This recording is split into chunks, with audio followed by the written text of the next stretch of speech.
Halo sahabat semuanya, salam giat.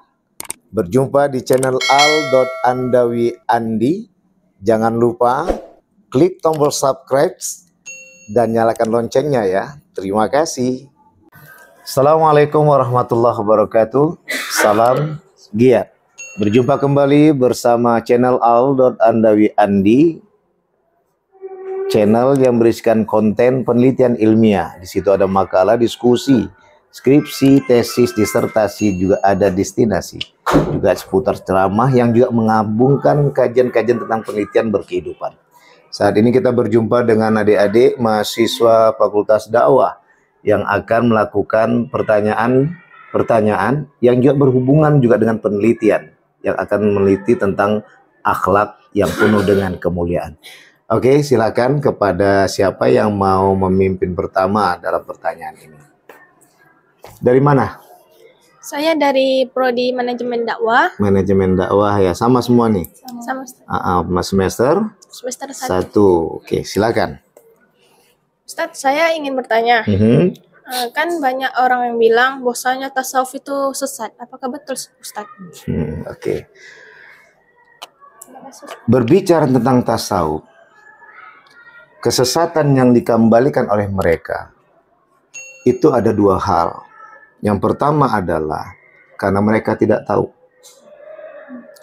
Yang kedua adalah disebabkan karena mereka tahu.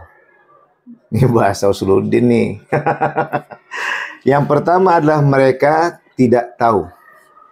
Mereka tidak tahu bahwa tasawuf itu bahasa lainnya adalah ihsan.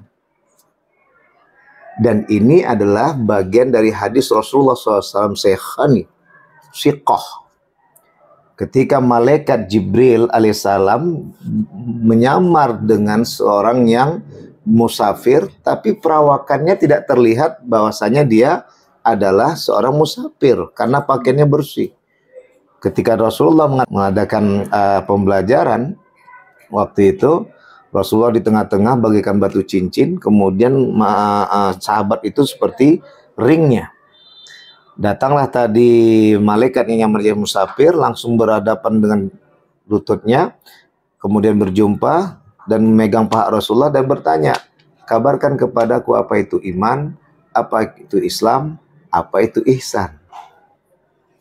Sampai di sini udah paham? Ustaz lanjuti berikutnya. Iman sama dengan tauhid. Islam sama dengan fikih. Sedangkan ihsan sama dengan tasawuf. Iman berbicara tentang ketauhidan yang mengajarkan tentang sebuah keyakinan. Yakin pada Allah sebagai Tuhan, yakin pada malaikat sebagai kiriman Allah untuk bertugas, yakin kepada kitab-kitab sebagai muatan isi peraturan-peraturan kalam Allah, dan yakin kepada Rasul sebagai utusan Allah yang memperoleh kewahyuan dari Allah melalui Jibril, dan yakin kepada takdir alias muatan di dalam ada kodo, ketentuan Allah, dan kodar kekuasaan Allah, dan yang terakhir yakin kepada hari akhir yang tidak luput dari surga dan neraka. Ustaz nggak akan jelaskan lagi ini. Itulah keyakinan. Fikih yang diawali dengan Islam kan selamat. Kalau adik-adik mau selamat, tentu harus paham jalan keselamatan. Pemahaman ini diantarkan oleh Quran dan hadis. Dalil-dalil nakal inilah yang didukung oleh Quran dan hadis, yang dipahami oleh dalilul akli dalam kajian tauhidnya. Akal berperan untuk memahami kalam-kalamullah berupa Quran dan hadis Rasulullah. Ada juga kalamullah berupa hadis qudsi. Gak usah kita bahas ini. Nanti entah kemana-mana kajinya.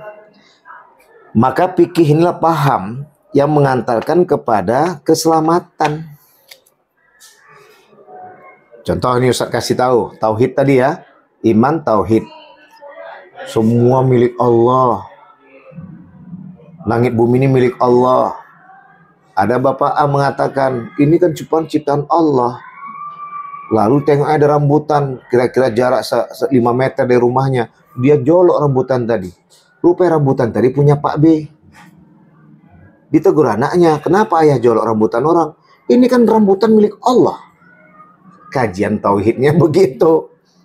Tapi harus tidak bisa dipisahkan dengan kajian fikih alias kajian Islam yang mengantar pada pemahaman tentang peraturan. Itu ya tadi dengan untuk mencapai keselamatan. Ternyata ini memang milik Allah semuanya, sudah dititipkan kepada masing-masing hambanya, kepada masing-masing ciptaannya, walaupun tak menyembah Allah. Walaupun yang pemilik rambutan tadi bukan penyembah Allah, tapi kita tahu bahwa pemilik rambutan itu adalah ciptaan Allah yang memang tidak menyembah Allah, tapi kita nggak boleh semena-mena mencurinya. Gitu. Teman-teman YouTube, penonton YouTube sekalian, bahwa tidak semena-mena kita melakukan pencurian meskipun yang mau kita curi itu adalah orang yang tidak seakidah dengan kita. Begitulah Islam tadi melarang melakukan pencurian kepada siapapun, apakah kepada yang seakidah dengannya atau yang tidak seakidah dengannya. Maka disitulah akan terbangun rahmatan lil alamin. Ihsan anta budallah ka'annaka tarah. Ini dia bicara yang tadi. Menyembah Allah seakan-akan melihat Allah. Kalau dia tidak melihat Allah, Allah yang melihatnya. Karena ada ihsan tadi ini yang di wilayah tasawuf, yang hakikat dari tasawuf itu akhlakul karimah, akhlak mulia. Itulah yang membuat kebesaran kita sebagai umat Islam bisa bergaul dan berbaur dengan orang-orang yang non-muslim. Selagi dia tidak mengacaukan dan merusak kita atau menjahati kita atau membuat kita terzolimi. Kita bisa berbaur pada siapapun, walaupun dia tidak seakidah dengan kita. Inilah kajian ihsan. Akhirnya apa? Siapa yang punya rambutan tadi udah dititipkan oleh Allah padanya, dia berpikir, oh ini rambutan juga ada milik jiran tetangga, bukan untukku saja. Kenapa? Karena dia berbagi. Walaupun itu sudah dititipkan Allah untuk sebagai amanah, kadang kita berpikir, kapan aku punya tanaman yang lain yang bisa seperti beliau bawakan untuk kawan-kawannya. Masya Allah. Kenapa? Itu panggilan ihsan. Karena beliau melaksanakan itu, berbagi kebaikan dan berharap Allah semakin mencintai. Dan inilah wilayah tasawuf yang di dalamnya akhlakul karimah. Akhlakul karimah inilah yang menjadi kajian pembahasan. Pertanyaan berikutnya, kalau udah begini, sesatkah tasawuf tuh? Itu yang nggak tahu. Udah kita kasih tahu ya. Yang bilang sesat adalah orang yang tahu. Apa maksud Ustaz yang bilang orang yang tahu tadi, yang bilang sesat tadi? Tahu dia orang yang bertasawuf ini orang yang berakhlak mulia. Sehingga akhirnya ketika dia berupaya untuk melakukan pembodohan, ketidakadilan di kalangan orang-orang yang mempercayai dirinya sebagai seorang yang bisa mengayomi, padahal dia tidak niat untuk mengayomi, hanya mengeraup keuntungan saja. Ini mereka takutkan pada orang yang bertasawuf tadi. Dia berkata benar. Kenapa dia berkata benar? Karena dia takut pada Allah. Allah menjauhi dirinya sebagai kekasihnya yang dicintai Allah. Orang-orang yang mengharapkan cinta Allah tidak peduli dia bahwasanya yang dikatakannya itu bisa merugikan keduniawian dia. Tapi dia tidak mau dirugikan oleh Allah. Hingga Allah tadi menjauhkan cintanya dari dirinya. Maka dia akan tetap berkata bahwa itu adalah benar. Meskipun dunianya lari dari dirinya. Orang-orang yang bertasawuf inilah yang ditakuti oleh orang-orang yang mengatakan sesat tadi. Dia tahu tasawuf itu bagus. Untuk kalangan orang-orang yang akan dapat berkembang dengan kesejahteraan. Dan dia tidak mau orang sejahtera. Makanya orang yang sesat itu ada dua yang mengatakan tasawuf sesat. Orang yang mengatakan tasawuf sesat itu ada dua. Yang pertama karena dia nggak tahu. Tadi udah saya kasih tahu. Yang kedua adalah karena orang yang tahu.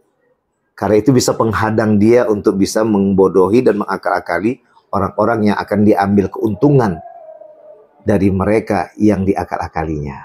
Silakan.